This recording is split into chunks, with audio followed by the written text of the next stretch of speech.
Chapter 4. Mysterious Shadow. The forest closed around them in a tangle of green and shadow. Every step was softened by moss and deadfall, the damp scent of pine thick in the air. Birds called high above, but otherwise it was quiet. Too quiet. Izzy's ears twitched at each crack of a branch, each shift of leaves, as though the woods themselves watched their passage. Kaelen muttered under his breath, shifting his greatsword higher on his back. His tusks flashed as he spat to the side, though his pace never slowed. Sirius walked ahead, as ever, silent save for the steady crunch of his boots. Priscilla clung lightly to his arm, her hazel eyes drifting over the canopy, catching the shafts of light that cut down through the branches. She seemed almost content here, her movements unhurried, skirts brushing the undergrowth without care. Hours dragged, the trees pressing tighter, until the air itself felt close and heavy. But then, light. The canopy thinned, the press of branches fell away, and ahead the forest yawned open. They stepped out onto the main road, wide and rutted by wagon wheels, stretching like a scar across the land. Smoke curled faintly on the horizon where a village huddled against the evening sky. Izzi was the first to exhale, long and slow, as though she'd been holding her breath since the tree line. The road beneath her boots felt strangely solid after days of weaving roots and uneven soil. She tilted her head back, eyes closing briefly to the sun's warmth as it touched her face unhindered. Kaelen's shoulders eased too, though he'd never admit it. His heavy steps thudded against the packed earth, the open space giving his broad frame room to breathe. "About time," he grunted, running a hand across the back of his neck. "Another day under those trees and I'd start talking to the squirrels." Sirius didn't speak, but his pace slowed just enough that Priscilla could keep step without tugging at his arm. His green eyes swept the horizon, tracing the distant rooftops where smoke marked cooking fires. He studied the ruts in the dirt, wagon tracks layered thick, footprints overlapping, a busy road, one where rumors spread as quickly as travelers. Priscilla, by contrast, seemed lighter with each step. She turned her face toward the sky, catching the last rays as dusk began its slow descent. For a moment she closed her eyes, a faint smile pulling at her lips, as though the open air itself was a luxury after too long cloistered in forest shadows. The road hummed faintly with life. They passed wagon ruts pooled with water from an earlier rain, the prints of hooves pressed deep in the earth. Somewhere farther down, a shepherd's bell clanged in the distance, carried on the evening wind. And beyond that, the faint murmur of voices, a village living its quiet life, unaware of the four travelers closing in. Izzi opened her eyes and glanced toward the rising smoke. "We've got people ahead." The closer they drew to the village, the slower their steps became. Sirius's eyes kept drifting to the tree line, green gaze sharp as if expecting pursuit to slip free of the shadows. Kaelen kept a hand resting on his greatsword's hilt, his jaw set in that stubborn way Izzi had come to know meant he was expecting trouble. "Relax," Izzi said over her shoulder, though her voice was low. "If they wanted us dead, they'd have caught us by now." "Or they're waiting," Kaelen muttered. Priscilla said nothing, her fingers still lightly curled around Sirius's arm. Her gaze was fixed on the smoke and rooftops, but the faint tension in her shoulders betrayed her unease. When they crossed into the outskirts, wary eyes met them at once. Farmers halted their work in the fields to stare, hands tightening around hoes and pitchforks. Mothers called children inside, doors shutting with dull thuds. A silence rippled through the street as the four travelers stepped into the village proper. Izzi took the lead, as she often did when a smile could open doors better than steel. She let her stride loosen, a faint curve at her lips as she greeted the first merchant who dared hold her gaze. "Evening," she said brightly, voice carrying just enough warmth to soften the man's furrowed brow. Bit by bit, the tension cracked. A nod here, a question there, until her words spun through the market like threads, weaving the villagers closer instead of pushing them away. She joked lightly about their boots wearing thin, about Kaelen eating them out of house and home, about Priscilla's silks making them look more like performers than sellswords. A few smiles broke through, cautious but real. And soon enough stories began to spill. Not of them, but of something darker. "Wolves," one old woman muttered, voice quivering as she clutched a basket to her chest. "Bigger than they should be. Hungry. Bold. Took the blacksmith's goats in broad daylight 2 nights past." "A pack of them," another man added, his eyes darting toward the dark line of forest. "They're not natural. We've lost dogs, sheep, even a boy last week. We need help, but no one will linger long enough to give it." Izzi's smile dimmed, though she held it steady enough to keep their trust. She glanced back at the others, her eyes catching Sirius's before she turned again. "And if someone were to deal with these wolves?" The villagers exchanged looks, hesitant, but the hope in their eyes was plain. The man who'd spoken of the wolves beckoned them down the lane, past shuttered windows and wary eyes, to a broader house at the village center. Its timbers were sturdier, its yards swept clean. There the headman waited, a balding man with a heavy cloak and the pinched look of someone burdened by too many troubles. He listened to the tale repeated by the villager, then nodded grimly. "We've no garrison here, no coin for sellswords, but if you'll rid us of these beasts, I can pay a little." His hand went to the pouch at his belt, the faint jingle of coin within. "And for your comfort, the bathhouse, hot springs, the inn above will have rooms waiting." At that, Priscilla's eyes lit as though the words themselves were magic. She turned her face up to Sirius, lashes low, her hazel gaze bright with pleading. For once, she seemed younger than she ever let herself appear. Sirius's mouth opened. "We should keep moving. The longer we linger, the more..." Before he could finish, Kaelen slung a heavy arm around his shoulders, pulling him half a step forward. "Of course, we'll take care of the beasts for you," the orc boomed, his tusked grin broad. "Let the girls have a bath while we go handle this." Sirius shrugged him off with a glare, but the decision was already made. "Fine," he muttered. Izzi crossed her arms, brows raised. "I'm coming too, I can handle myself." "No." Sirius cut her off, voice firm. "Kaelen and I will be more than enough. Stay here. Look after Priscilla." Priscilla gave the faintest smirk, though she hid it behind the sweep of her curls. Izzi sighed, relenting, though the tilt of her chin made clear she wasn't happy about it. The headman, relieved, nodded briskly. "Then it's settled. The bathhouse owner will see to your lodging. Tonight, we pray you bring back peace." The deal struck. The four lingered in the village square as the last of the daylight bled away. Lanterns flickered to life along the narrow lanes, their glow stretching thin against the deepening violet sky. The smell of wood smoke and damp earth hung heavy in the air. The bathhouse owner, a plump woman with sleeves rolled to her elbows, beckoned Izzi and Priscilla with an eager smile. "This way, ladies. The springs will chase the weariness right from your bones." Priscilla's eyes lit, her lips curving in anticipation. She looped her arm through Izzi's, tugging her along with surprising eagerness. Izzi cast a last glance back at the men, her expression caught somewhere between worry and annoyance. "You're certain you don't want me?" Sirius cut her off with a shake of his head. "Stay. Watch her." His eyes flicked to Priscilla, who only smiled faintly, unbothered. Izzi opened her mouth, but Kaelen's rumble broke in before she could argue. "We'll be fine. Go enjoy your flowers and steam." He winked, though his tusked grin was thin. The bathhouse door creaked open, spilling warm, golden light across the cobblestones. Priscilla gave a playful little wave as she and Izzi disappeared inside, laughter echoing faintly as the door shut. That left silence in the square. Sirius and Kaelen stood shoulder to shoulder, the weight of the forest at their backs, the promise of wolves ahead. Kaelen adjusted his grip on his greatsword, glancing sidelong at the hunter beside him. "Just us, then." "Just us," Sirius agreed, his voice low. He set off toward the tree line without another word, the orc's heavy steps falling into rhythm beside his own. The village lanterns faded behind them as they entered the dark. The forest thickened as they moved deeper, the village lamps long gone behind them. Sirius's eyes swept the ground, noting the gouged earth, the claw marks against tree trunks. Each print was deep, too large, pressing unnaturally into the soil. Kaelen's heavy boots crunched behind him, the orc's tusked face thoughtful in the gloom. "You and that one," he said at last, jerking his chin toward the village where Priscilla had stayed. "Doesn't seem like a travel companion for a man like you." Sirius didn't look back.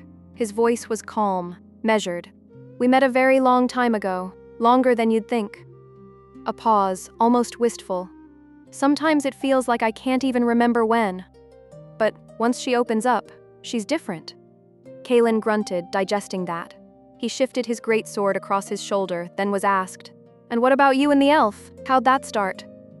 For a moment, his face hardened, tusks catching a sliver of moonlight. "Battlefield," he said simply. "Back then, she was a wild thing. They threw her on the front lines, told her to kill until she dropped. My squad cornered her, spears at her throat. She fought like fire, like nothing human." He breathed out through his nose, heavy. "She was taken prisoner, caged. I was tired of fighting a war that meant nothing. But I saw something in her eyes, something I couldn't ignore. When I walked away, I freed her. Been together ever since." The forest swallowed the words, but Sirius finally broke the silence. I must have met her before that. Kaelen's head turned, his brow furrowed. Valoran, Sirius said. His voice was low, distant, as though he were speaking to himself. I was there. At her trial. I'm surprised she hasn't asked me yet. Kaelen's jaw worked, but he said nothing, following as the tracks twisted upward along a rocky slope. The trees thinned, giving way to bare stone. Ahead, the earth split into a jagged wound, a cave mouth gaping against the cliffside, black as pitch, the air spilling from it rank with fur and blood. Sirius drew his blade, its steel whispering. This is it. The cave yawned before them, its breath thick with the stench of blood and wet fur. Moonlight spilled just far enough to reveal shapes piled within, the hulking forms of wolves, their chests rising and falling in ragged slumber. At the mouth, one kept vigil. It lay atop a jut of rock, head turning lazily from side to side, ears twitching at every sound from the forest beyond. Kaelen crouched, his bulk surprisingly quiet for his size. He leaned close to Sirius, whispering low, Your dagger. I've got the arm for it. Sirius studied him for a heartbeat, then slid the weapon from his belt, the steel gleaming dully in the half-light. He handed it hilt first. Kaelen weighed it once, exhaled slow, then let it fly. The blade whistled through the air and buried itself cleanly in the wolf's skull. The beast toppled without a sound, its body slumping across the stone. The rest of the pack stirred faintly but did not wake. Sirius drew his sword, the steel whispering from its sheath. Kaelen hefted his greatsword, lips curling into a grin. Together they stepped into the cave. The work was swift and merciless. Sirius's blade cut with surgical precision, each strike finding a throat, a heart. Kaelen's greatsword cleaved in wide, brutal arcs, cutting down beasts before they could rise from their nests of bone and hide. One wolf leapt awake, eyes burning yellow as it lunged straight for Sirius. Before it could close the gap, Kaelen's greatsword came down in a single, thunderous swing. The beast split from shoulder to belly, falling in two halves that hit the stone with a wet thud. Sirius glanced at him, green eyes glinting. Thanks. Kaelen smirked, tugging his blade free of bone. That's one less I owe you. For the first time that night, Sirius gave a short chuckle. We'll say that. The cave stilled. Only the drip of water echoed in the silence. Around them lay the carcasses of the pack, blood steaming in the chill night air. Kaelen planted his sword point in the ground. We should take a few back. Proof enough for their coin. Sirius nodded, crouching to sever a head with a clean motion. The task was grim but quick. Soon a sack held their grisly trophies, the weight heavy in Kaelen's fist. And then, a sound. The snap of a branch, deliberate and close, from the woods just beyond the cave mouth.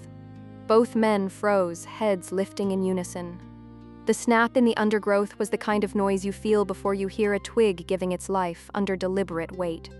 Kaelen's head jerked up. Sirius' hand went for a hilt before his eyes had quite finished reading the dark.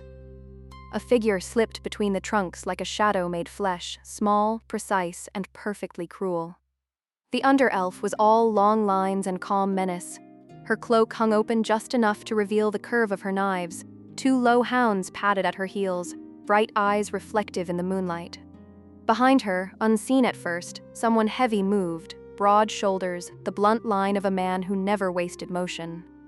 The under-elf's face tilted upward, amber eyes glittering like a cat's caught in lamplight. She gave a theatrical, exaggerated sigh, hands splayed in mock grief. My poor puppies. Her voice was silken and amused. You've gone and slaughtered them all. She let the words hang, more performance than accusation. The two hounds lifted their heads, one padded forward, tongue lolling, but its muzzle was smeared with color that could have been either dirt or blood. Behind her, the heavy figure of the man stepped fully into the moonlight. A human with a broadsword slung across his back, face mapped with white scars, gray eyes narrowing at the sight of the slaughtered wolves and the men who had cut them down. Sirius didn't speak. Kaelen's grip tightened until the leather creaked. The cold of the forest felt suddenly intimate, as if danger had wrapped itself around each of them and waited to see who would blink. Lysandra's smile stretched slow and satisfying. Really, she said, tilting her head. Such a pity, such good dogs. I'm so disappointed. The man beside her, Corin, gave a short, humorless bark of a laugh. You should have left them where you found them, he said quietly, voice like stone. Sirius's bandaged hand twitched at his side.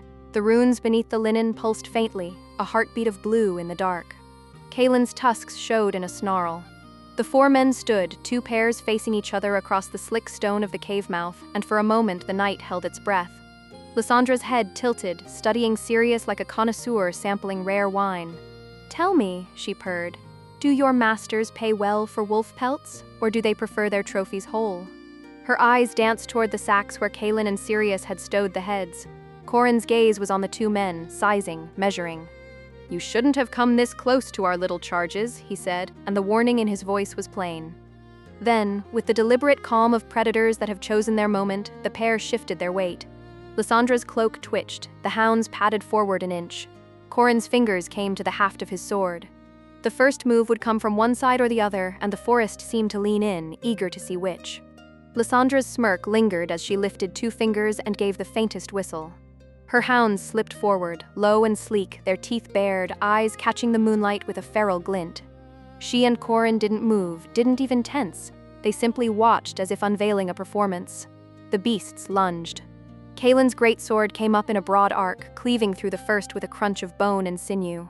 Sirius stepped in to meet the second, his blade cutting cleanly through its chest, the body collapsing at his feet. The orc wiped his blade, glancing toward Lysandra with a toothy grin. "That's it?" Wolves were harder, but Lysandra only tilted her head, amber eyes gleaming with mischief.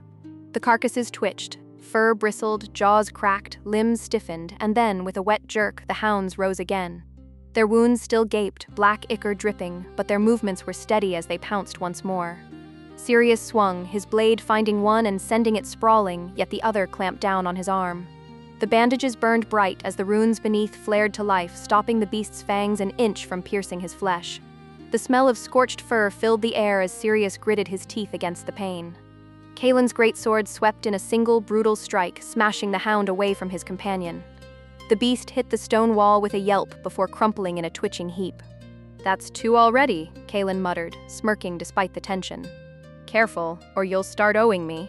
Sirius flexed his seared arm, his jaw tight, but his green eyes never left Lysandra. Her smile only widened, curious and delighted, as she leaned a little closer to watch. "Oh, now that is interesting." Her gaze lingered on his bandages, the faint glow still seeping through linen. "Runes, old and hungry, and you feed them willingly?" Corin remained still, gray eyes narrowed, one hand resting on his broadsword, waiting, patient, ready to strike when needed. The night held its breath again, but this time, the weight of it belonged to her curiosity. Lysandra's eyes lingered on the faint glow seeping through Sirius's bandages, her lips curling into a predator's smile.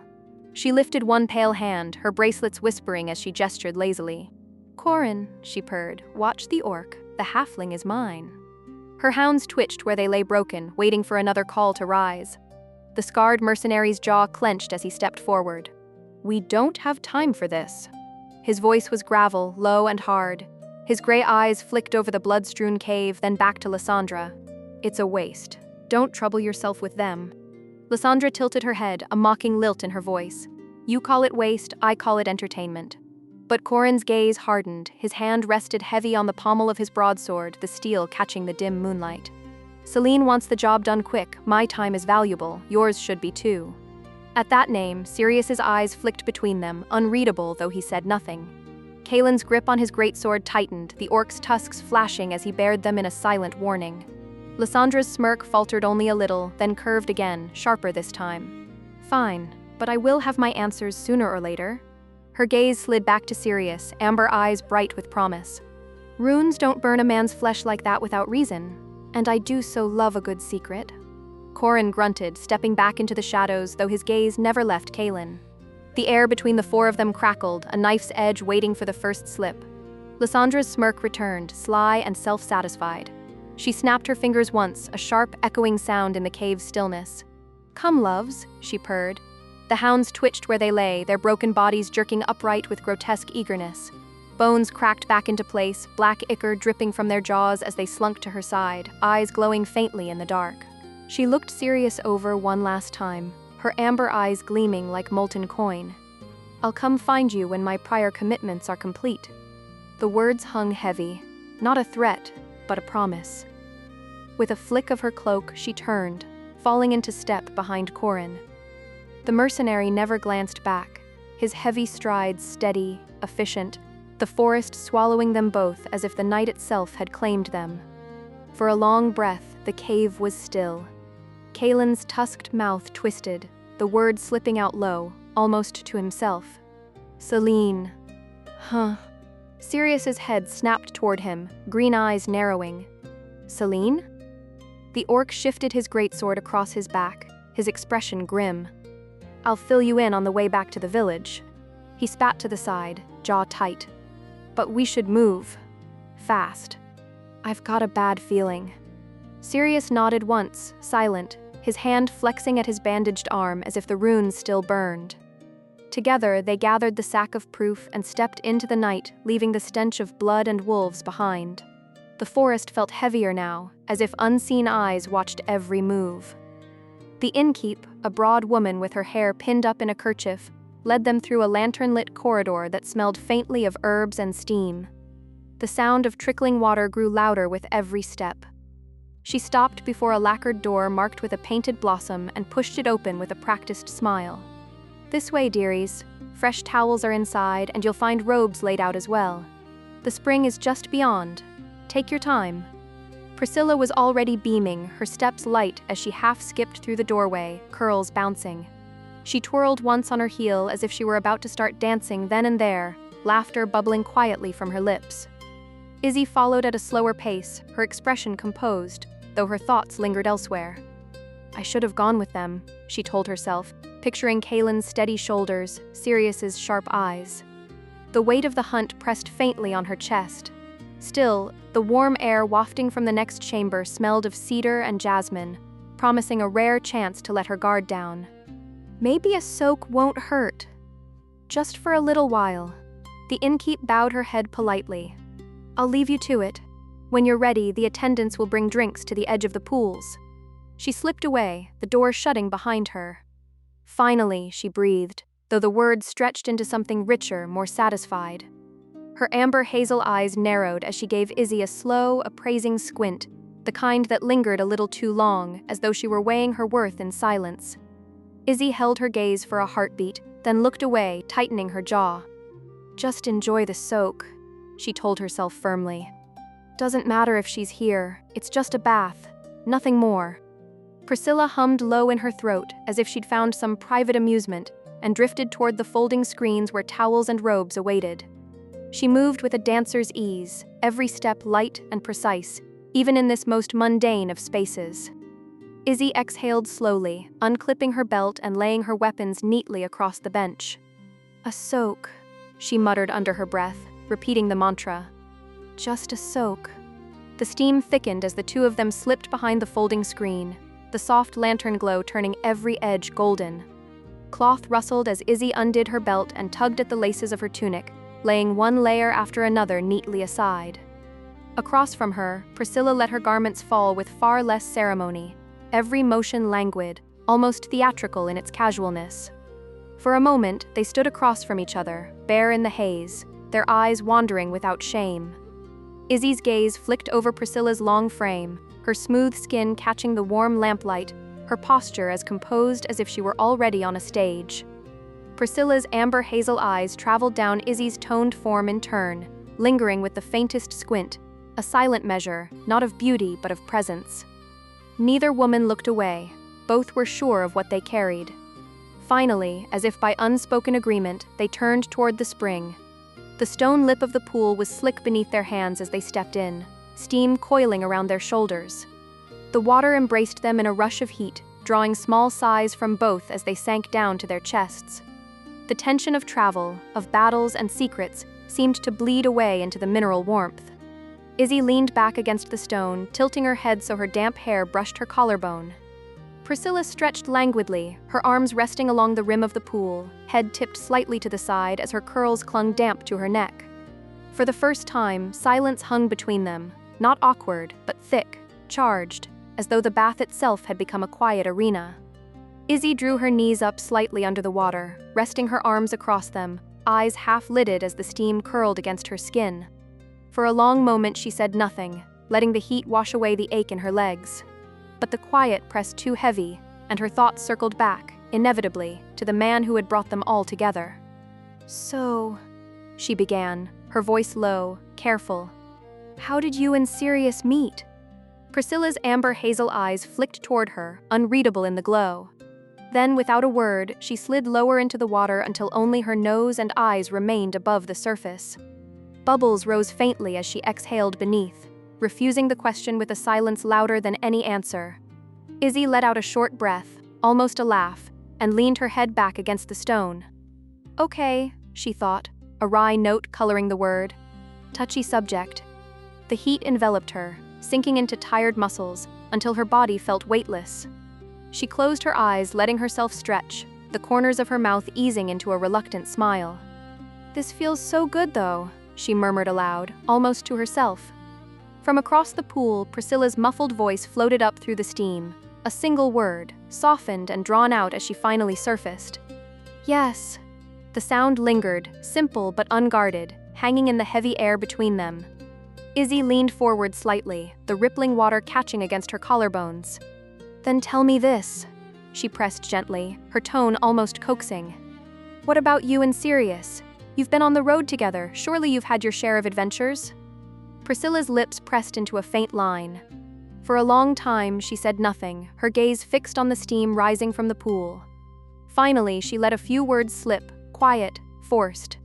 He gets sad when he's close to people, she murmured.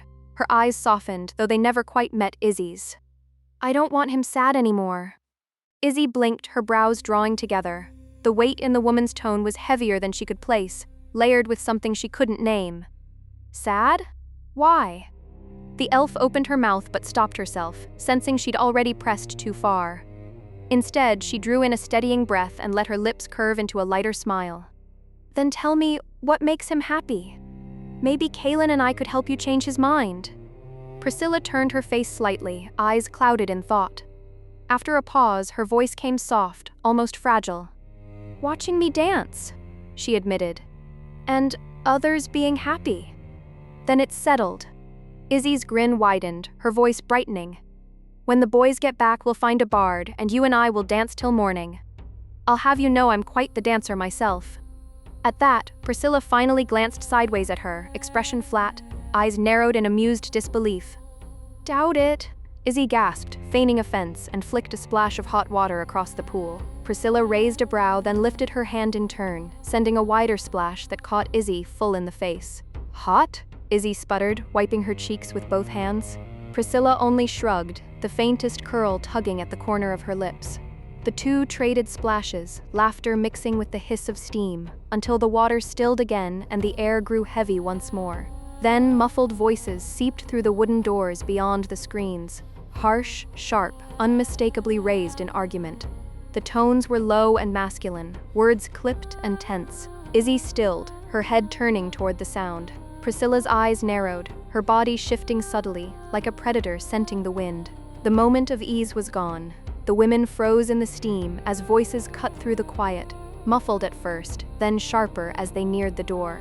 I said it's a waste of time, a gravelly male voice growled, every word clipped. You're always so serious, Corin, came a smoother, lilting tone in reply, feminine, amused. All I want is a bath before we march up your dreadful mountain. The man's reply was harder, more urgent. We've already lost time. Playing with those two in the forest was bad enough. Every hour we waste puts us behind. A short, almost musical laugh. Then go on ahead. Wait for me there. If you're in such a hurry, leave me to my luxuries. Izzi leaned forward, straining to catch more, heart thudding. Those two? In the forest? The man's boots thudded, turning sharply. Ridiculous. If you aren't there in a fortnight, I'll move on without you. His voice was iron, brooking no compromise. Fine, she said sweetly, almost purring. There was the sharp snap of a door swinging wide, and then silence, save for the retreating steps of the man vanishing down the hall. The women in the pool exchanged a quick glance, both wide-eyed, before the bathhouse door creaked again. Steam rolled as a figure stepped in, wrapped in nothing but a thin towel. Long, silver-gray hair spilled damp around her shoulders, her eyes a molten amber that flicked immediately to the two shapes half hidden in the haze. Her lips parted in a slow, deliberate smile. Ladies, she purred, the single word curling like smoke in the warm air, and with a shrug she let the towel fall to the polished floorboards, her body unguarded, her presence unapologetically predatory as she stepped deeper into the bathhouse, closing the door behind her with a soft click. Izzy's breath caught in her throat. Priscilla's eyes narrowed, her hand tightening against the stone edge of the spring. This was no ordinary patron come for a soak. Izzi shifted instinctively, sliding closer to Priscilla as the under-elf prowled across the slick stone, every step unhurried, deliberate. The steam curled around her like a living thing, softening the sharpness of her frame, though nothing could mute the intent in her amber eyes.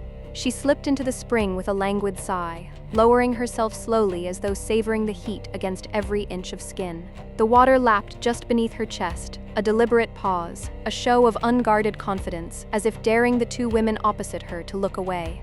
Amber eyes flicked between them, narrowing slightly, studying, measuring. Priscilla's posture was rigid, her hand gripping the stone lip of the pool so tightly her knuckles paled. Izzi, though outwardly calm, felt her pulse quicken. She mirrored Priscilla's tension, shoulders angled defensively toward the newcomer. Then, finally, Lysandra sank fully, the water rising to her collarbone, steam ghosting off her bare shoulders. She leaned back, letting her hair drift like silver threads across the surface, her smile lingering, sharp and curious. "What brings two pretty things like you here?" she asked at last, her voice smooth, velvety, but the weight beneath the words was undeniable. The question hung between them, simple in sound, but barbed in intent. Izzi wet her lips, weighing her answer. Priscilla's jaw tightened, but she said nothing, eyes locked on the underelf with open distrust. The bathhouse suddenly felt smaller, the steam thicker, as though the walls themselves had drawn in to listen. Izzi let out a soft laugh, though it rang thinner than she intended. She leaned back against the stone, pretending to soak in the heat as if nothing at all was amiss. "Oh, you know," she said airily, passing through. "Thought we'd let the road forgive us for a night?" Priscilla shifted closer, her shoulder brushing Izzi's, her body tight as a bowstring beneath the water. Her curls clung damp to her cheek as she tilted her head, lips brushing Izzi's ear. One word slipped out, barely more than breath. "Bad." Izzi's smile never faltered, but her stomach tightened. She patted Priscilla's hand beneath the water, as if to calm her, though her own pulse thudded hard against her ribs. Lysandra leaned forward, letting the steam curl around her shoulders, her eyes fixed on Izzi with an intensity that made the water feel colder despite its heat. "So," she purred, "where are you from?" Izzi didn't blink. "A village south of here," she said smoothly, the lie slipping out with practiced charm. "Small place, not worth a name." Lysandra's head tilted, strands of silver hair drifting across the water. "And where are you coming from?" Izzi forced a lazy smile. "Stopped at a few towns, nothing worth remembering. You know how the road blurs after a while?" Priscilla's grip under the water tightened, nails faintly pressing into Izzi's arm. Her lips brushed the elf's ear again, a single whispered word: "Bad." Lysandra hummed, her gaze darting between the two of them like a cat watching cornered mice. "And where are you going then? The bathhouse isn't usually an end to anyone's journey." Izzi leaned back against the stone, letting her hair trail along the surface of the pool, as if utterly unconcerned. "Anywhere the road takes us," she replied, voice airy. "Freedom's easier when you don't tether yourself to a map." Lysandra's gaze slid from Izzi and pinned itself onto Priscilla, her amber eyes gleaming with sudden interest.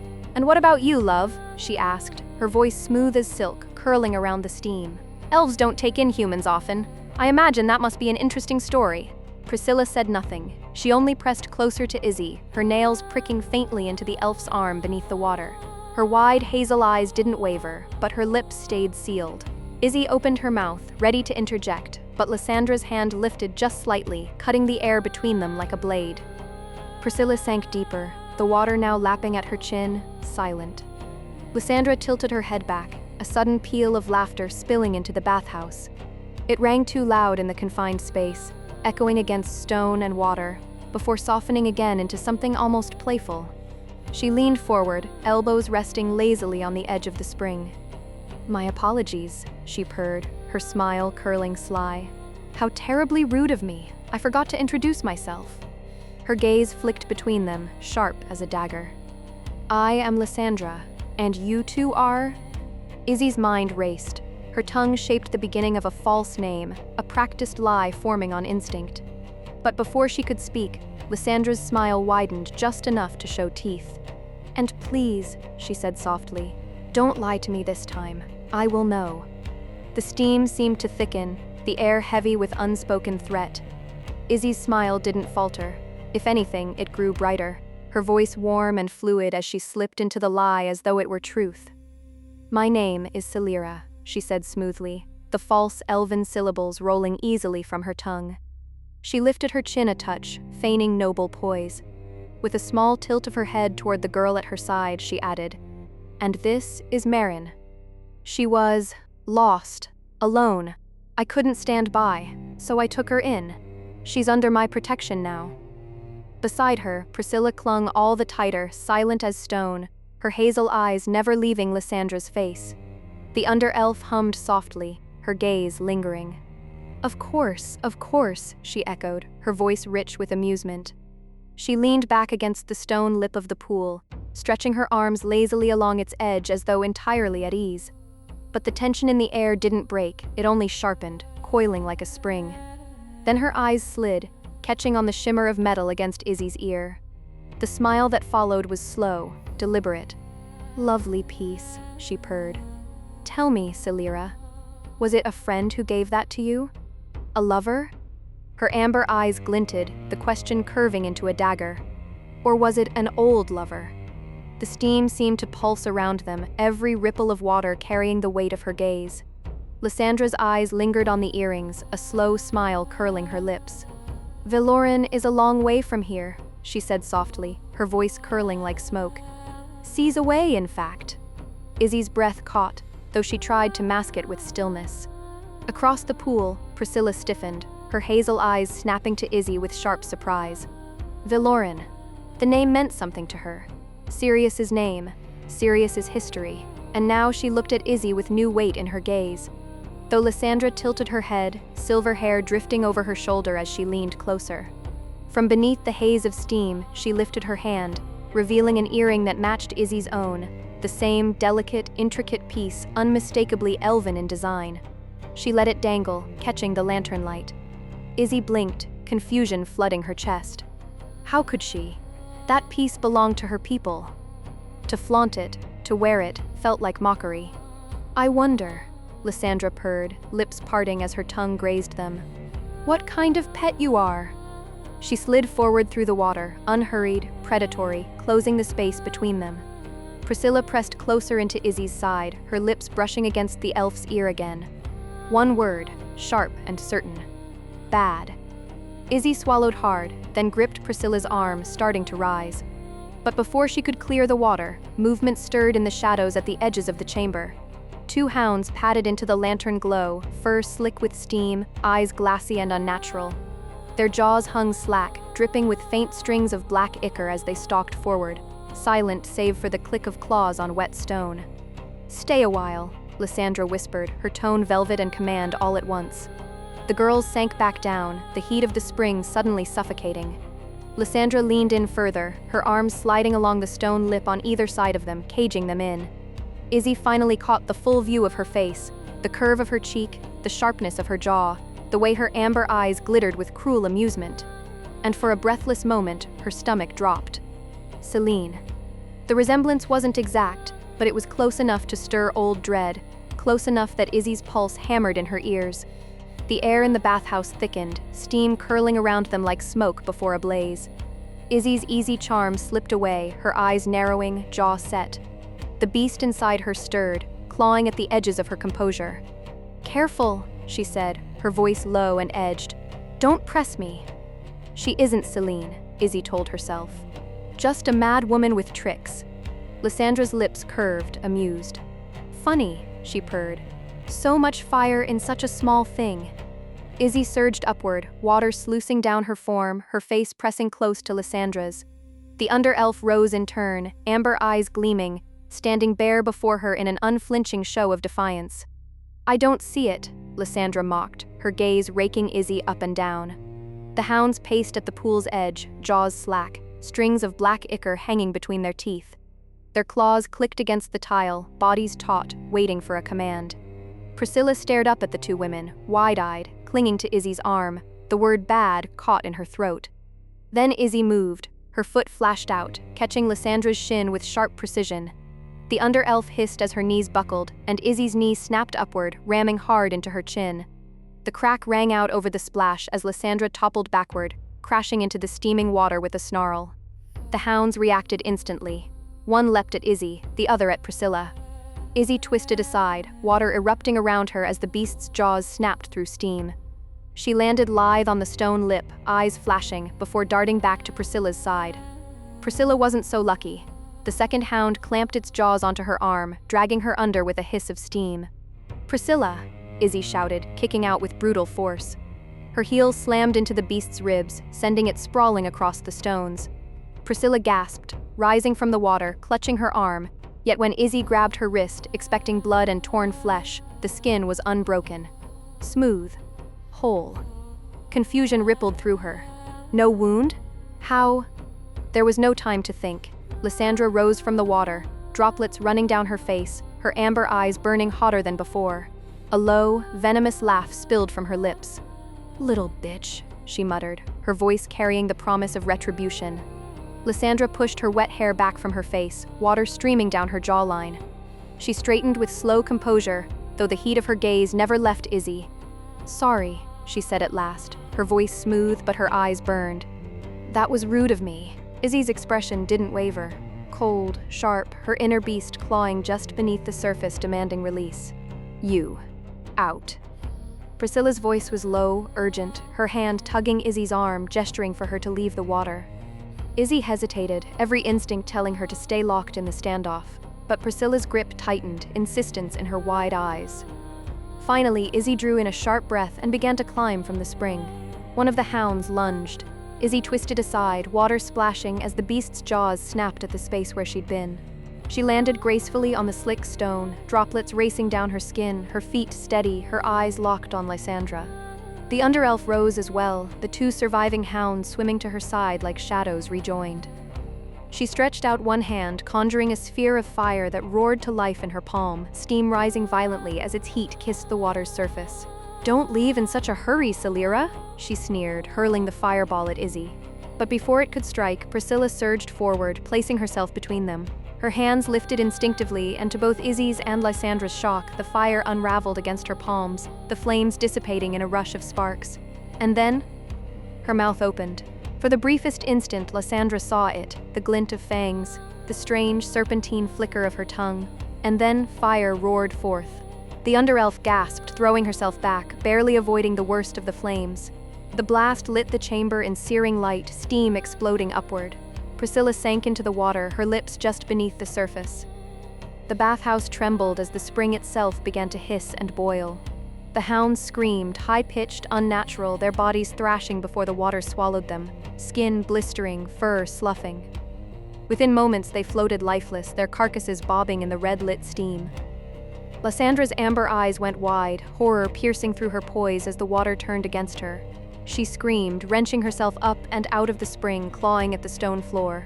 The skin of her legs, from kneecap down, was raw and blistered, steam still curling from the burns. Priscilla rose slowly from the boiling water, her body glistening with heat, droplets steaming as they rolled down her skin. Her hazel eyes burned with a sharp, predatory focus that mirrored Izzi's own when her beast stirred. Izzi extended a hand sharply, her voice hard. "Come. Now."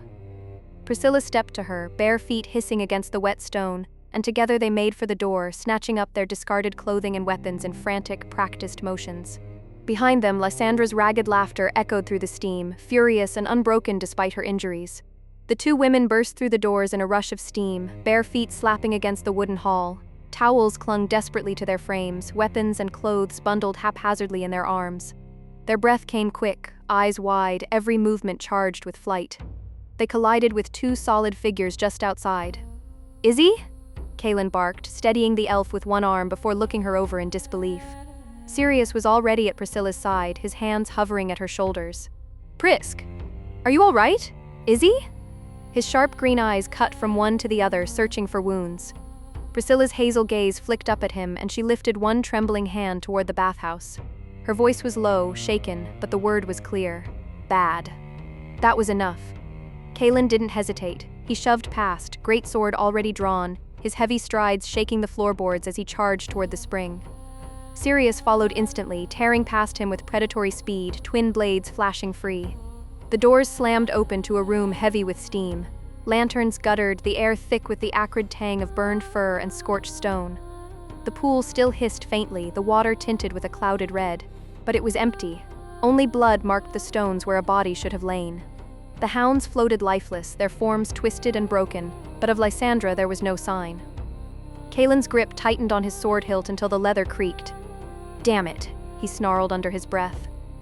Sirius stood at the edge of the spring, his chest rising and falling slow, eyes fixed on the blood that stained the water's rim. His jaw worked as if chewing on a thought too bitter to speak. Behind them, the steam still curled like smoke, whispering of what had just slipped through their fingers. Outside the bathhouse, Izzi sat hunched forward on the bench, a towel wrapped tightly around her, damp hair clinging to her shoulders. Kaelen crouched in front of her, his great bulk blocking the lamplight as he kept his voice low. Izzi exhaled sharply, forcing the words out. She cornered us, asked questions. About where we'd been, where we were going, pushed harder every time. Kaelen's eyes narrowed, tusks catching the light as he scowled. She conjured fire, Izzi continued. And then Priscilla? She stopped, glancing toward the girl who sat with Sirius a few paces away, eyes down, silent. Izzi lowered her voice further. Priscilla turned it back on her. Boiled the whole damn pool. Kaelen let the weight of her words settle for a moment, then grunted. We met her and another man out on the wolf hunt? Izzi's head snapped toward him, eyes widening. What? He nodded grimly. They were there, watching us. Celine's people. Izzi leaned back against the wall, her jaw tightening, a cold clarity in her eyes. Yes, I figured as much the moment she started talking. The night air felt heavier with the admission, thick with the promise of trouble still to come. Sirius stepped back into the lantern glow, his stride calm, though his eyes carried the sharpness of a man who had just put out a fire with words alone. He stopped beside the bench where Izzi and Kaelen sat, Priscilla looking up at him with wide, watchful eyes. I smoothed things over with the innkeep, he said evenly. Told her wolves got into the springs. 2 strays from the pack we dealt with earlier. His gaze slid briefly to Izzi, then to Kaelen, measuring. The 2 dead in the water are proof enough for her. She'll keep guests away and tell anyone who asks it was a fluke. No whispers of anything else. Kaelen grunted, folding his arms across his chest. Convenient. But it won't hold long if that underelf limps her way back into town. Sirius's mouth pressed into a hard line. She won't. Not with burns like that. A pause, sharp and weighted. But she will be back. Izzi pulled the towel tighter around herself, her jaw clenched, her mind still replaying the heat, the laughter, the glint of amber eyes. She met Sirius's stare, her voice firm. Celine's people. Sirius's gaze lingered on the steam still curling from the bathhouse doors. His jaw tightened, and under his breath the word slipped out like a curse. Celine. Izzi straightened, the towel clutched around her, her eyes sharp on him. We should talk, she said firmly. Then, after a pause, her gaze flicked toward Priscilla, who leaned quietly against the wall, damp hair spilling down her shoulders. About Celine. And I have questions. For both of you. Kaelen's arms folded, his tusked face grim, but he gave a small nod. Sirius looked between them, weighing the weight of their words. His green eyes narrowed, not with dismissal but with caution. After a long moment he exhaled, the sound heavy. Of course, he said at last. Tomorrow morning then. The 4 of them stood in silence under the lantern glow, the village around them quiet save for the distant murmur of night insects. The promise hung heavy in the air that come morning the walls between them would have to break, and the truths they'd avoided would finally surface. Chapter 5. Nightwater. Torchlight licked the cedar walls, throwing long, slow shadows over the stone lip of the spring. Outside, the village had gone quiet. Only the distant creak of a signboard and the rasp of crickets threaded the dark. Steam rose in soft banners, turning the lantern glow to amber haze. Kaelen was already in, shoulders sunk, tusks catching the flicker as he tilted his head back with a sigh. Figured, he rumbled. If we're leaving at first light, we should at least enjoy the cursed thing once. Footfalls padded over the slats. Sirius appeared with a bottle of dark ale in one hand and a squat-necked rum in the other. His expression was its usual even line, but the set of his shoulders looked a hair looser in the warmth. Agreed, he said simply, passing Kaelen the ale. Glass clinked. For the road. Kaelen took it with a grunt of thanks and a long pull. That'll do. Sirius set the rum on the stone and shrugged off his clothes with unfussy economy. He stepped into the water, naked, and left the bandage on his right arm untouched. The linen stayed, neat and tight, as he lowered himself beside the orc. Steam curled around them. Somewhere beneath the smell of mineral heat, the sharper scent of spirits breathed from the bottle. Kaelen sank deeper until the water lapped his collarbones. Hells, he sighed, eyes half closed. Should have led with this and let the wolves come to us. We'd have smelled like broth, Sirius said. Poor hunting. A grunt that was almost a laugh. Kaelen took a pull, wiped his mouth with the back of his hand. Still, better than road dust and iron stink. They let the water talk for a stretch, soft hiss, the tick of torches, a drip in the far corner. The village will sleep easier, Kaelen said at last. He tipped his bottle towards Sirius in a lazy salute. And we earned this soak honestly. Sirius answered with a small lift of the rum. Honest as steel. He took a measured swallow, eyes drifting to the wavering firelight on the surface. You swing like you mean it. You move like you already know where it ends, Kaelen countered, a tusked smirk easing into his face. Not sure if that's talent or cheating.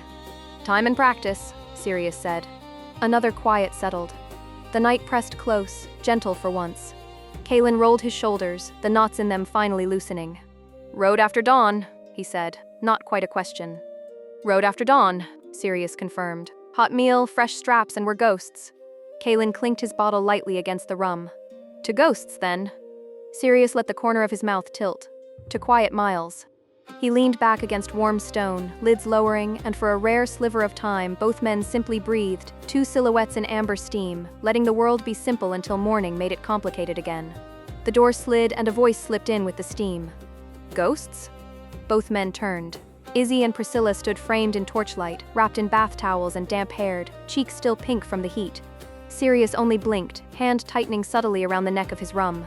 Kaelen pushed up a little straighter, surprise flashing across his face. What are you two doing here? He rumbled. Izzi tipped her head toward the corridor.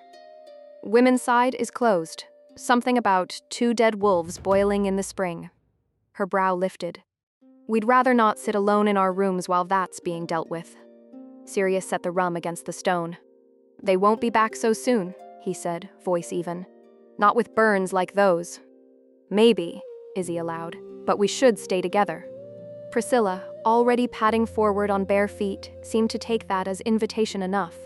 She untucked her towel with zero ceremony, let it fall over an arm, and slipped into the men's spring with a clean, silvery plunge.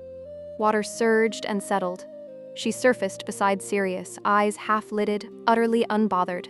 Sirius didn't so much as flinch. His expression remained a perfectly flat line, one brow perhaps a whisper higher than the other. Kaelen, to his credit, angled his gaze away. Izzi rolled her eyes, but there was a smile there. She tightened her own towel, crossed to the edge, and sat on the stone lip with legs in the heat, the steam curling around her like a shawl. Fine, she said, settling into the warmth. If we're ghosts at dawn, we'll haunt wisely. Together. Kaelen passed the dark ale toward her without looking. Party? Izzi laughed. Priscilla tipped her head back until her hair floated like ink, eyes closed, the picture of contentment. Better, she murmured. For a moment, the only sounds were torch crackle, soft breaths, the spring's gentle hiss. 4 figures folded into amber steam, sharing the quiet because it was safer than the night outside. Priscilla's eyes drifted half-closed for a moment, but when she glanced back, she caught the glint of glass in Sirius's hand. Her expression sharpened, the languid calm vanished into mock indignation. Still that? She murmured. Before he could answer, she pushed through the water toward him, reaching for the bottle. Sirius leaned away, long arm extending just out of her reach. His free hand came up, palm on her forehead, holding her at a polite distance as she splashed at him with her other hand. Prisk, he said evenly, fighting the hint of a smile. Give, she demanded, voice muffled against his palm. He shifted the bottle behind his shoulder, unimpressed. No. She let out a small, theatrical growl, gave him one last splash, and then spun away in surrender, water rippling around her. Fine, she huffed. She swam the short distance across the pool and came to rest beside Izzi, settling easily between the elf's legs. With a soft sigh, she laid her head against Izzi's left thigh, half her body drifting weightless in the heat. Izzi froze for half a second, then let out a breath and rested her hand lightly on the girl's shoulder. Kaelen watched the exchange over the rim of his bottle. You two are getting close, he muttered, not unkindly. Sirius's gaze followed Priscilla for a long moment. A low chuckle slipped out of him, rare, genuine. Seems so, he said quietly. Izzi shrugged, trying for nonchalance, though a faint color touched her cheeks. Since we're all here, she said, eyes moving from Sirius to Kaelen, we might as well talk. The words hung between them, softened by the hiss of steam and the slow, steady rhythm of water lapping stone. Steam curled lazily between them as Izzi drew a slow breath. Her expression shifted, no longer teasing, now grave, her tone a low current under the hush of the spring. "Those two in the forest, and again tonight," she began. "They weren't random bounty hunters, they were working for Celine." Priscilla's head lifted slightly from Izzy's leg, even Kaelen's easy slouch straightened a fraction. Izzi went on, eyes on the rising steam rather than any of them. "Celine's dangerous, not the kind you fight and walk away from. She commands people like them. Mages, mercs, things she's twisted to her will. She's after the same artifact we are." Her voice softened. "And she'll kill anyone in the way." Kaelen nodded grimly. "She's not a rumor. I've seen what she leaves behind. Whole companies gone to ash." For a few heartbeats, no one spoke. The water hissed softly against stone. Izzi looked up at Sirius, regret pulling faintly at her mouth. "I should have said something sooner." Sirius took a measured sip of rum, then set the bottle down on the stone beside him. His eyes closed briefly, the faintest crease in his brow. "Well," he said at last, "since the artifact has my interest, it was only a matter of time before we crossed paths with her people." He opened his eyes again, calm but heavy with certainty. "So it isn't your fault, or Kaelen's, for keeping it to yourselves." Kaelen let out a low hum, half a sigh, half agreement. Priscilla's fingers tightened slightly around the edge of Izzy's towel, her gaze unreadable. Sirius's tone remained quiet, even as the meaning carried through the steam. Celine was always coming. The torches crackled, and the water lapped softly against the stone, the sound small against the weight of what hung between them. Izzi leaned forward, her voice rising with quiet urgency. "You don't understand," she said. "Celine isn't just dangerous. She's cruel, vicious. She doesn't need a blade to hurt you. She can see what's in your head, what matters most, and she'll take it. Twist it until you can't tell what's you anymore." Sirius listened without interrupting, the torchlight tracing the lines beneath his eyes. Then, as though her warning hadn't quite reached him, he leaned forward, took a long pull of rum, and stared into the slow swirl of steam over the water. "I'm not worried," he said, almost gently. "Tell me what she looks like, so I know what I'm watching for." Kaelen let out a breath through his nose. "You'd know her if you saw her. Elf, slender, graceful, moves like the air itself. Black hair, long as her temper's short." Izzy's expression hardened as she picked up the thread. "Eyes like emeralds, cold, mocking. She's always smiling when she fights, always. Dresses in black silks and bits of armor that make her look like she owns the battlefield." Her voice caught just slightly, but she pressed on. "Carries a rapier. And she loves fire, torches, open flame. It's like she's never without it." Sirius's head tilted, and for a heartbeat something flickered behind his tired eyes. Recognition, perhaps, or something older. "Black hair," he repeated quietly, "green eyes, smile that doesn't reach them." He took another sip of rum, exhaled slow. "I'm still not worried." Izzi blinked, startled by the carelessness. Sirius caught her look and gave a faint shrug. "You described her well enough," he said. "And still, I'm not worried." He tipped the bottle toward her, not as a taunt but as if to ground the conversation again. "You and Prisk already handled one of her cultists, and you didn't even have weapons." The faintest smile crept across his mouth, more weary than amused. "If that's what her best sends first, she'll have to try harder." Steam coiled between them, and the quiet that followed wasn't dismissive. It was heavy, like the pause before weather breaks. Izzy's gaze flicked between Priscilla and Sirius, her tone hesitant but edged with curiosity. "I thought her fire was magic," she said. "But when we fought Lysandra, she took a blast straight on, didn't even flinch. And the way she heated the water, the air around her." She trailed off. "That wasn't spell work." Sirius leaned back, the bottle resting against his thigh. He took a slow pull, swallowed, and stared into the steam for a moment before speaking. "Maybe," he said. "It's better if she shows you." Priscilla turned toward him, eyes narrowing slightly. "You're sure?" Her voice was soft, wary, but beneath it was an ember of excitement. "Now's as good a time as any," Sirius replied. "Just easy this time, yeah?" She exhaled through her nose, nodded once, and looked to Izzi with a small, almost mischievous smile. Rising from the spring, she let the water stream down her skin, the torchlight gleaming along her shoulders. Grabbing a towel from the stone lip, she draped it loosely over herself, one hand clutching it in place. Kaelen muttered something under his breath and averted his eyes, but the air was already thick with energy. Then the change began. A shimmer rolled over Priscilla's form, faint at first, like the air above flame. Her breathing deepened, the sound resonating from somewhere deeper than her chest. Fingernails darkened, lengthened, curving into sharp claws that caught the torchlight. A faint crackle of heat swept through the spring. The scent of ember and rain filled the air as faint scales began to crawl across her skin. Subtle at first, pearlescent, then deepening into a bronze-gold sheen that caught every flicker of light. Izzi took a step back, eyes wide, her lips parting but no sound emerging. Priscilla's teeth sharpened, her pupils stretching into thin, vertical slits that burned with molten amber. A low, rolling growl thrummed through the air, not human, not entirely beast, but something ancient and powerful between the two. A tail uncoiled behind her, long, sinewed, tipped with a spade-like end that glowed faintly from within. It flicked once, water scattering across the stones. Then, with a sound like tearing silk, her shoulder blades split the air. Two great, draconic wings unfolded, their membranes translucent in the torchlight, dripping with steam as they spread to their full span. The heat pulsed outward, rippling across the spring. Izzi could only stare, frozen between awe and disbelief. Priscilla stood there, half human, half something else, the towel forgotten in her hand, steam curling around her like smoke.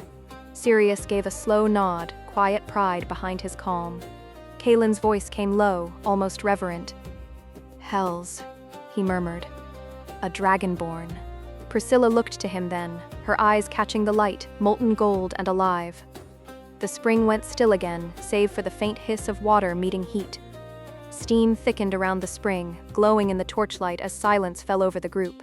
Izzi and Kaelen stared, frozen, at the creature before them.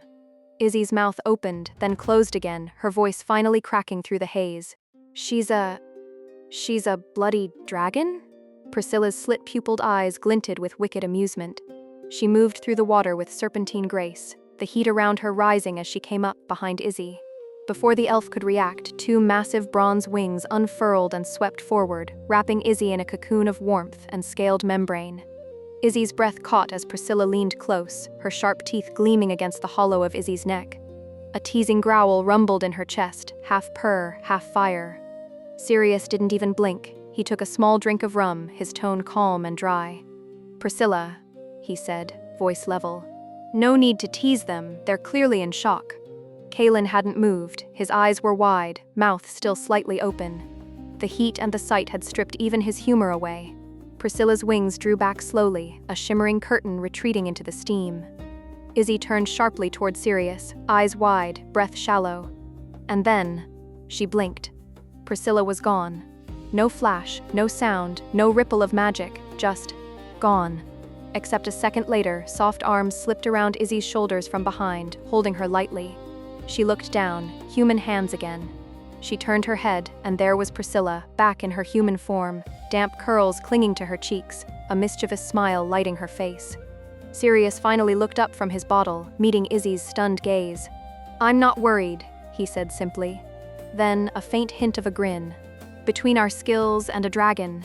He nodded once, slowly. "I think we can handle Celine." The spring went quiet again, save for the soft, lazy beat of Priscilla's tail of steam dissipating into the torchlight. The torchlight hissed softly as droplets from Priscilla's wings spattered against the water, sending ripples across the spring.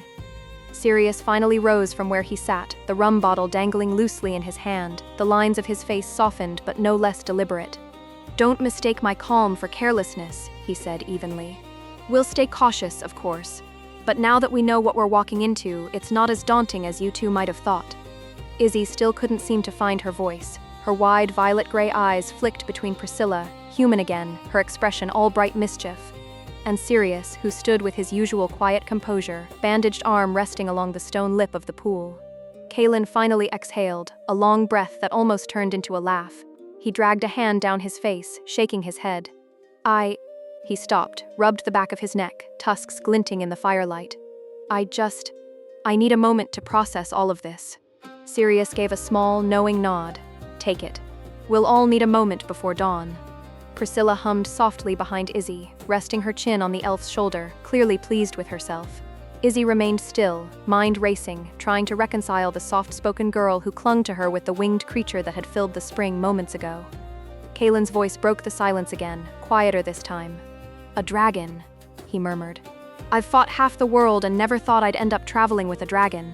Sirius half smiled, raising his rum slightly. You're welcome. No one quite laughed, but the tension finally began to ease, steam curling upward as the night deepened around them, and the strange, new balance of the four took its first fragile shape. Steam drifted higher as Sirius set his bottle down on the stone lip and pushed himself upright. Water rolled down the lines of his chest and shoulders as he stepped toward the edge, unhurried. Izzy's eyes widened despite herself. Words caught somewhere between her throat and her thoughts as he found his towel and wrapped it loosely around his waist with his usual, measured efficiency. I'm ready to leave the spring, he said, voice low, practical as ever. I'll wait by the door for the rest of you. He moved past them toward the exit, his steps quiet against the wood. Priscilla watched him go, then turned back to Izzi, laughter bubbling softly in her throat. With a wicked grin, she leaned forward and poked the elf's cheek once, twice.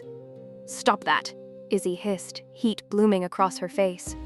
Can't, Priscilla teased, eyes gleaming. Kaelen groaned, finally hauling himself out of the water. He reached for the towel behind him, muttering something about needing 2 weeks and a barrel of ale to process everything that had just happened. As he disappeared behind the door, Priscilla's giggling filled the spring's echoing chamber. Only when the sound of the men's footsteps faded did Izzi sigh, splash water over her face, and start to dress. Priscilla joined her, humming softly under her breath, her usual energy restored now that the tension had broken. They had just fastened their belts when Sirius's voice carried through the open doorway, calm but edged with a rare note of levity. Pris, music. Priscilla froze mid-motion, eyes going wide. Then, with a bright grin, she grabbed Izzy's wrist and tugged her toward the door. Dance, she said, the single word bursting out of her like laughter. Outside, the village had come alive. Lanterns hung from beams and awnings, the square washed in gold. A fiddler played by the fountain, and a crowd of villagers clapped and turned in a slow, joyous circle. Someone shouted, "For the wolf slayers!" and mugs of ale were raised high. Sirius stood at the edge of it all, arms folded, watching with the faintest smirk as Priscilla pulled Izzi straight into the whirl of light and motion, both of them caught between laughter and disbelief as the music swallowed them whole. Lanternlight glowed soft gold across the square as fiddles and drums carried through the air. Laughter and song mingled with the smell of roasted meat and spiced ale. Priscilla's fingers tightened around Izzy's wrist, tugging her through the crowd until the warmth of torchlight and movement swallowed them whole. Come on, she called, her voice bright with joy. She spun into the open space, her curls flying, the rhythm of her steps fluid and sure. The villagers cheered as she twirled, every motion as effortless as breath. Izzi stood at the edge, still half stunned by everything that had happened. The night's revelations, the sight of scales and wings, it all swirled together in her mind like smoke she couldn't grasp. But then she saw Priscilla laughing, truly laughing, and something inside her softened. She remembered her promise. Watching me dance, it makes him happy, Priscilla had said. So Izzi stepped forward. At first awkward, unsure, but the music caught her feet, then her hands, until her movements matched Priscilla's. The two spun together beneath the hanging lanterns, hair flashing like fire and shadow, skirts sweeping through the dust. The crowd clapped in rhythm, and for the first time in what felt like ages, Izzi let everything else fall away, the hunt, the fear, even Celine's shadow. There was only laughter, warmth, and the shared pulse of the song. At the edge of the square, Sirius stood with a half-empty bottle of rum in hand. The faintest smile touched his lips. Soft, tired, wistful. His eyes followed the two women as they danced, the glow of the lanterns painting them in light. Kaelen approached, wiping sweat from his brow, and without asking, plucked the rum from Sirius's hand. He took a long swallow and let out a low chuckle. Rare sight, he said. Izzi smiling like that, and dancing no less. Sirius's gaze never left the square. Priscilla's infectious, he said simply. Kaelen grinned. That she is. They stood side by side in silence, watching as the two women moved together, laughter spilling through the night like music of its own. The drums slowed, the lanterns swayed in the wind, and still the girls danced. Izzi's face bright, free, the weight of the road forgotten for a little while. Chapter 6. The In-Between. The air in Palace shimmered with cold light. Shadows rippled like living things along marble walls carved with runes that pulsed faintly beneath the surface. The scent of incense, sweet and metallic, hung heavy in the air, barely masking the undertone of blood and ash. At the center of the great chamber, a pool glowed an otherworldly blue, its surface swirling like liquid glass. Lysandra sat at its edge, her silk tunic clinging to her frame, crimson fabric darkened by sweat and steam. Her legs were submerged in the pool's luminous water, but even its magic could not fully soothe the burns that marred her flesh. Her breath came in sharp gasps. Teeth clenched, she hissed through them, whispering curses that twisted the air around her. Stupid, arrogant, little... The sound of footsteps silenced her. Soft, certain. Lysandra. The voice slid through the air like a blade wrapped in silk. Lysandra froze, her hands tightened at her sides as she turned her head slightly, just enough to glimpse the tall figure approaching. Mistress Celine, she breathed, forcing herself upright, though pain lanced through her legs. Celine moved like a shadow come alive, graceful, measured, and utterly sure of the ground she walked on. Her black hair flowed like ink down her back, catching the eerie blue light of the chamber. Her emerald eyes glimmered with something cruel and knowing, her lips curved in a smile that never reached them.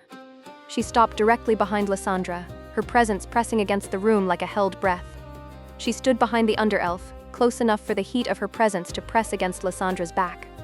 "You were sent with Kaelen," Celine murmured, tone deceptively calm. "You had a task, and yet you returned to me half-broken, alone." Lysandra's voice quavered. "I was attacked, mistress, by an elf and a human woman. They were not what they seemed."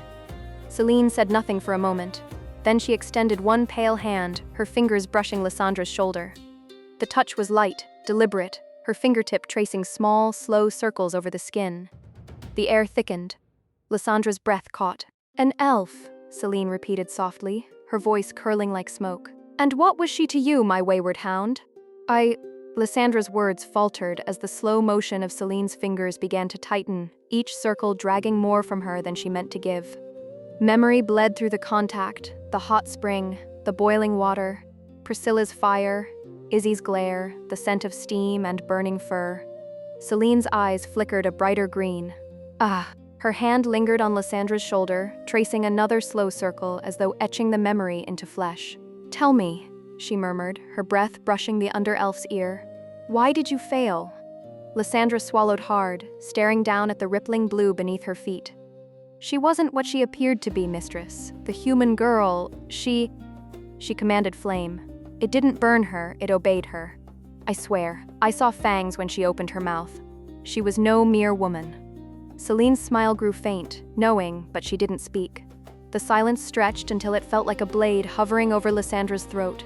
When she finally moved, it was with deceptive gentleness, her hand sliding upward to flick the silver earring that hung from Lysandra's ear.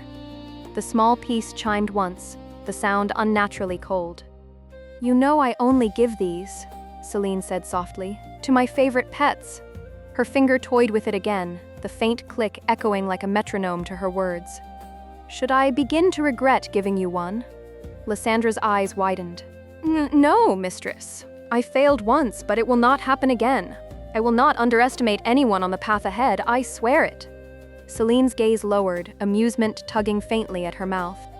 "Good," she whispered, drawing back her hand at last. "Because failure, my dear Lysandra," her tone dipped to something honeyed, venomous, "is always followed by replacement." Lysandra bowed low, trembling, her forehead nearly touching the marble.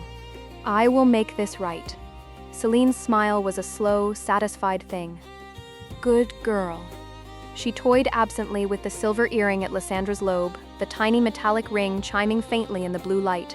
Then, as if the next motion were the most natural of chores, she turned and nodded toward the pool. "When your legs finish healing," she said, voice silk over steel, "you will find Kaelen and return to the mountain.